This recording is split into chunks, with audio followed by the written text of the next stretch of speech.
মারা গেছেন বিএনপির চেয়ারপারসন ও সাবেক প্রধানমন্ত্রী বেগম খালেদা জিয়া। ফুসফুস ও হৃদযন্ত্রে সংক্রমণ সহ একাধিক জটিলতায় রাজধানীর এভারকেয়ার হাসপাতালের সিসিইউতে চিকিৎসাধীন অবস্থায় তিনি শেষ নিঃশ্বাস ত্যাগ করেন। আমাদের চেয়ারপারসন দেশনেত্রী বেগম খালেদা জিয়া ছাড়াই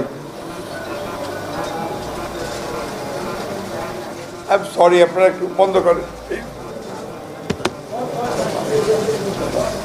বিস্তারিত মূল ভিডিওতে। বেশ কয়েকদিন ধরেই ফুসফুস ও হৃদযন্ত্রে সংক্রমণ সহ জটিলতার কারণে রাজধানীর এভারকেয়ার হাসপাতালের সিসিইউতে তাকে নিবিড় পর্যবেক্ষণে রাখা হয়েছিল। সংকটাপন্ন অবস্থার খবর পেয়ে মধ্যরাতে বিএনপির বিভিন্ন শীর্ষস্থানীয় নেতা নেত্রীরা হাসপাতালে ভিড় করেন। এর আগে তার শারীরিক অবস্থার কিছুটা উন্নতির কথা জানা গেলেও বর্তমানে তা আবারও চরমভাবে অবনতি ঘটে। বিভিন্ন গণমাধ্যমের প্রতিবেদন এবং স্বজনদের সামাজিক যোগাযোগ মাধ্যম পোস্ট অনুযায়ী তার অবস্থাকে অত্যন্ত আশঙ্কাজনক বলে জানানো হয়। এই অবস্থায় তো কোনো মানুষই যে একেবারে আশঙ্কার ঊর্ধ্বে সেটা তো বলার সুযোগ নাই। এই বাস্তবতাটা তো আমাদেরকে মেনেই নিতে হবে, সংকটাপন্ন সেটা মেনেই নিতে হবে। নিবিড় পর্যবেক্ষণে আছে আর কি।